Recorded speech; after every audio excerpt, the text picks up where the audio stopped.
সময় আমি আরজান্টি ব্রাজিলের খেলা দেখি, অথচ তোমাকে মুয়াজ্জিন ইমাম সাহেব প্রত্যেকদিন আসসালাতু খায়রুম মিনান নাওম ঠিক ওই সময় ডাকতেছে, ওই আজানের সময় 20 বছর ধরে ডাকতেছে। 20 বছরের যুবক, 40 বছরের যুবক, একদিনও তুমি মসজিদে আসতে পারলা না, এত ছোট ছোট থেকে ডাকাডাকি হচ্ছে, নামাজের জন্য ডাকতেছে, একদিনও তুমি তোমার গম ভাঙলো না, আর তোমাকে কেউ ডাকলো না।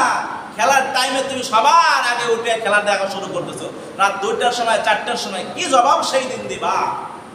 যদি বলা হয় যুবক নামাজ পড়ো না কেন, তখন তো বলো আমার ঘুম ভাঙে না হুজুর।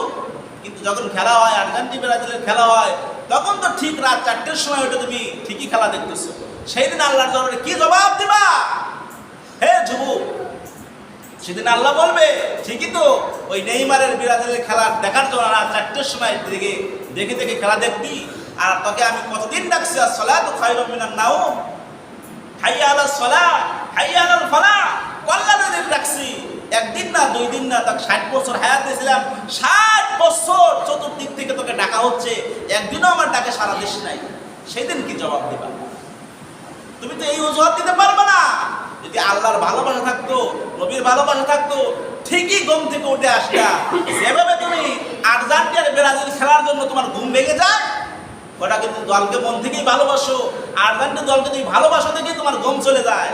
আল্লাহ যদি তুমি ভালোবাসতে পারতা, তাহলে তোমার আর ওই ফজরের সময় ঘুম থাকতো না, তুমি একাই ভেঙে যেত। যে ব্যক্তি আল্লাহকে রসুলকে ভালোবাসে, ফজরের সময় সে ব্যক্তি ঘুমায়া থাকতে পারে না।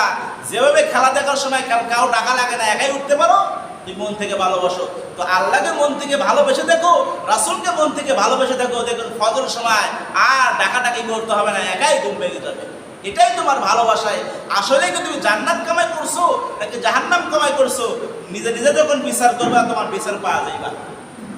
20 বছর আগে কার গাছের আম চুরি করে খাইছো, কার গাছের অমুকটা চুরি করে খাইছো, মনে পড়ে?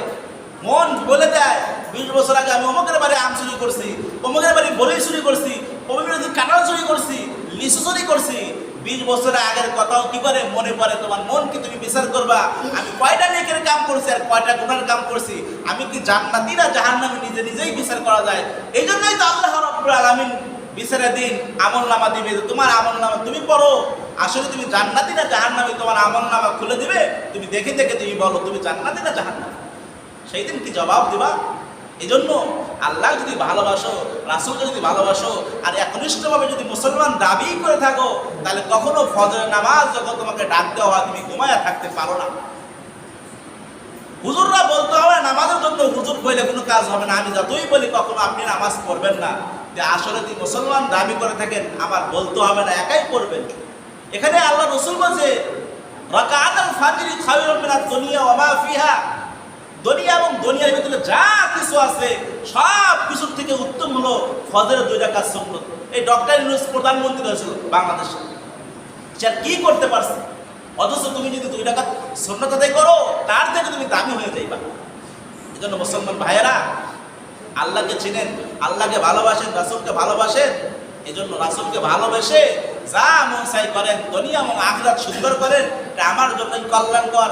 কার কখন মৃত্যু এসে যায় কেউ বলতে পারবো না, কার কখন মৃত্যু এসে যায় কেউ বলতে পারবো না।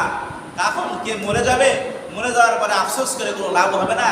এই জন্য এখনই সময় আছে, এখন এই সময়টাকে কাজে লাগাই, সময়টাকে কাজে লাগাই। যখন সময় শেষ হয়ে যাবে তখন আফসোস করে কোনো কাজ হবে না। এমন একটা সময় আসবে আপনি বাড়িতে আপনার দাম পাইবেন না।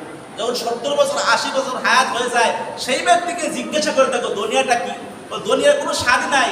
আগে যদি জানতাম এই দুনিয়ার পিছনে এত অর্থ সম্পদ কামাই না করে আমি আল্লাহর গোলামি করতাম, তখন তার দুনিয়ার ভালো লাগে না, তখন আর ভালো লাগে না, তখন মন চায় আমার এই মৃত্যুটা যেন ইমানের সাথে হয়, তখন এই কামনাই করে। এই জন্য মুসলমান ভাইরা, এই জন্য যুবককালেরই হিসাব নেওয়া হবে। এই যৌবনকাল হলো টাকা ইনকামের বয়স, আবার ইবাদত করারও বয়স। ইবাদতও করতে হবে, টাকা ইনকামও করতে হবে। আপনার ইবাদত করার পরে যে পরিবার চালাইবেন, পরিবারকে কষ্ট দেওয়া যাবে না। পরিবার চালানোর জন্য যদি আপনার পয়লার দিয়ে খাইতে হয়, ব্যায়াম চালায় খাইতে হয়, বিক্রি করে খাইতে হয়, বিক্রি করার কথা বলছি না, ব্যায়াম চালায় খাইতে হয়, আওলাদ করে যদি যেভাবে আপনার সংসার চলে, যেভাবে চলবেন সেভাবে আপনি পরিবারকে চালাইতে হবে। এই জন্য পরিবারের জন্য আপনার মানুষের কাছে হাত না পাইতে আপনার কি করবেন? কাজ করে খাইবেন। অনেকে কাজ করাকে অবহেলা মনে করে। 30 বছর 40 বছর বয়স হয়ে যায়, মাস্টার্স কমপ্লিট করে এখন পয়লার দিয়ে খাইতে লজ্জাবোধ করে। লজ্জাবোধ কাজে নয়, লজ্জাবোধ মনের ভিতরে। আপনি যদি পরিবারের জন্য আপনি কিছু না করতে পারেন তো আপনার লেখাপড়া কি কাজে লাগছে? আপনার হাত আছে, পা আছে, আপনি কাজ করবেন।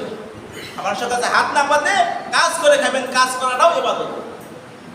নামাজ পড়লে যে রকম ইবাদত, আপনি যে কাজ করে পরিবারের মুখে হাসি ফোটাইলেন, স্ত্রীর মুখে হাসি ফোটাইলেন, সেটাও ঠিক এরকম ইবাদত। এই জন্য আপনার আল্লাহর কাজও করতে হবে, আবার বাড়ির কাজও করতে হবে। এই জন্য রাসূল বলেছে, যখন নামাজ পড়া শেষ তোমরা জমিনে ছিটে বড় কাজ করো। শুধু মসজিদে বসে থাকলে কাজ হবে না, মসজিদে বসে থাকা আমার সময়গুলো নষ্ট করতেছি, এর সময়েরও হিসাব দিতে হবে। এজন্য আমার নামাজ পড়া যখন শেষ হবে, দুনিয়ার জন্য আমার কি করতে হবে? দুনিয়ার ছয়লাভ করতে হবে, দুনিয়াও কামাই করতে হবে, আখিরাতও কামাই করতে হবে। কিন্তু আমি দুনিয়ায় নিয়ে পড়ে থাকলাম, আখিরাত আমি কিছুই করলাম না, আমার মতো বোকা আর কেউ নাই। এজন্য আমার দুনিয়া এবং আখিরাত যেন সুন্দর হয়, সেই জন্য এই চেষ্টাটাই করবো। আর আসলে আমি আল্লাহকে ভালোবাসি কিনা সেটা আমার মন থেকে জিজ্ঞেস করবেন। 4টের সময় খেলা হলে আমি রাত 4টে পর্যন্ত খেলা দেখতে পারি, 5টা পর্যন্ত খেলা দেখতে পারি, আর 2 রাকাত ফজর নামাজ পড়তে পারি না, তাহলে আমার মতো পোড়া কপালে আর কেউ নাই। আমি মনে করতেছি আমি চালাক। হুজুর তো রাত 4টের সময় ঘুম বাদ দিয়ে আজান দিয়ে নামাজ পড়তেছে, সে বোকা।